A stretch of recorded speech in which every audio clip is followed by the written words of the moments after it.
y se queda en un llegamos todas, menos las madres buscadoras que no encuentran respaldo, menos las niñas y mujeres con cáncer que siguen esperando tratamientos.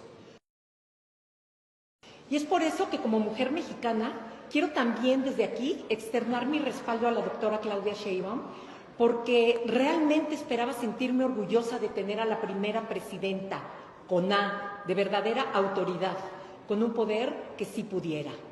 Pero tristemente la realidad se ha impuesto.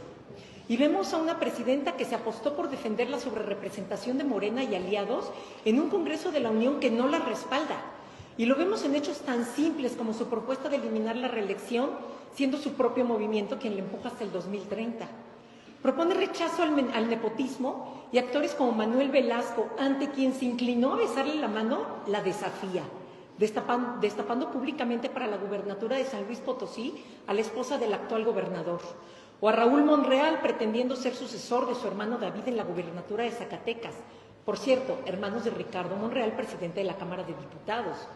O vemos a servidores públicos de su partido que tienen de nómina familiares, como el caso de la presidenta del INE, entre muchos otros.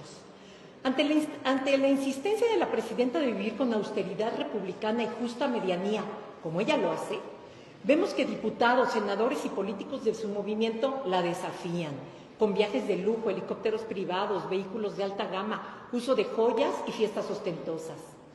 También la presidenta se apostó por la reforma al Poder Judicial, criticando lo que decían eran excesos de los anteriores ministros. Ah, pero qué mal la dejó el actual presidente de la Suprema Corte.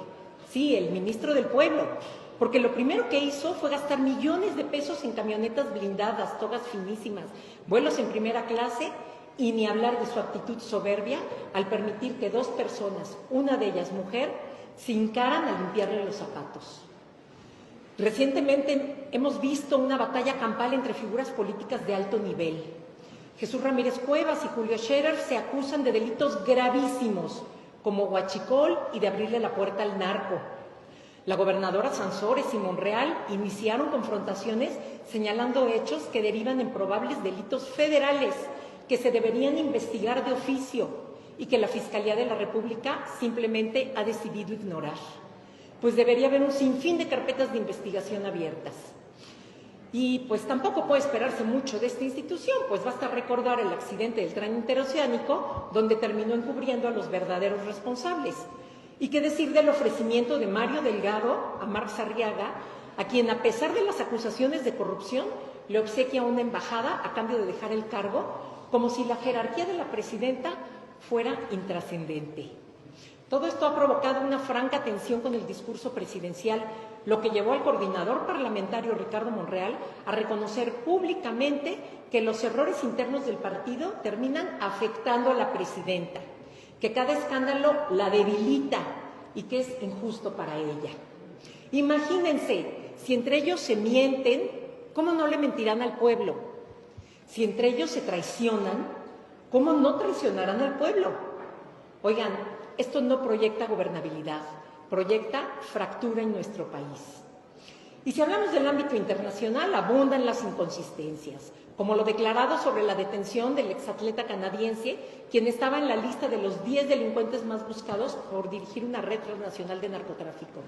El gobierno mexicano dijo que él se entregó y el FBI contradijo la versión al asegurar que fueron ellos quienes lo capturaron en México. Y en su defensa, la presidenta pretendió probar su postura con una imagen que resultó creada por inteligencia artificial, lo que terminó por tensar aún más las relaciones diplomáticas. Aquí pregunto, ¿quién la cuida? ¿Quién cuida a la presidenta? En relación al envío de petróleo a Cuba, escuchamos 4 versiones distintas, hasta que el gobierno mexicano terminó alineándose a la voluntad del presidente Trump al suspender el envío. Y aún así, penosamente, él se refirió a la presidenta como una buena mujer, pero dijo, los cárteles gobiernan México. Y así en reiteradas ocasiones la elogia, pero termina descalificándola y poniendo en duda su gobernabilidad. Esta no es la figura que queremos de la primera presidenta de México. De ninguna manera celebro el debilitamiento de su autoridad, porque nuestro país necesita una presidenta autónoma de su antecesor, fuerte, que pueda defender la soberanía nacional no solo de gobiernos extranjeros, sino de poderes fácticos como lo es la delincuencia organizada que se ha apoderado de muchas instituciones, incluso de algunos gobiernos estatales y municipales, y que tiene a las y los mexicanos viviendo con incertidumbre y miedo, y que ha arrebatado tantas vidas de personas inocentes en todo el país, como lo vivimos en nuestra querida Puebla en días recientes. Por supuesto que nos duele, y desde este Cabildo envío nuestras condolencias y solidaridad a las familias de las víctimas de esta tragedia y a las víctimas de todos los hechos delictivos que afectan a nuestra sociedad. Por supuesto que quiero una presidenta que haga realidad la consigna de llegamos todas, porque ahora tristemente se da y se queda en un llegamos todas, menos las madres buscadoras que no encuentran respaldo, menos las niñas y mujeres con cáncer que siguen esperando tratamientos, todas menos las juezas, magistradas y ministras removidas sin que se les haya acreditado la famosa corrupción. Llegamos todas menos las mujeres que sufren violencia o han sido víctimas de feminicidios. Llegamos todas menos las mujeres emprendedoras que a diario sufren extorsiones y delincuencia en sus negocios. Llegamos todas menos las mujeres víctimas de desastres naturales porque la ayuda humanitaria es para Cuba.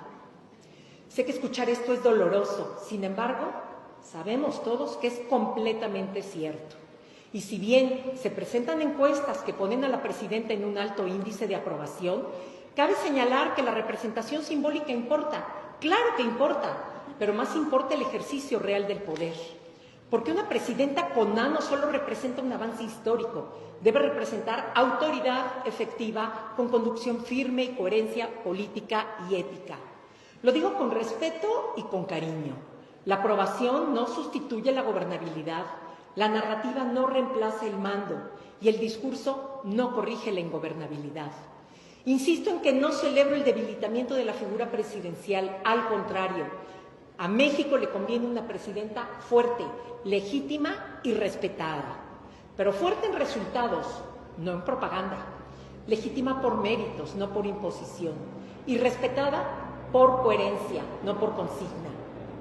Y así como en la pasada sesión de Cabildo se le manifestó su respaldo, ahora expreso el mío a la presidenta con A, para que ejerza plenamente el poder que constitucionalmente le corresponde, que sea un poder que sí pueda, y que sí pueda combatir a los poderes fácticos y a la delincuencia organizada, y que la A no sea de aprobación aparente, sino que sea de autoridad auténtica.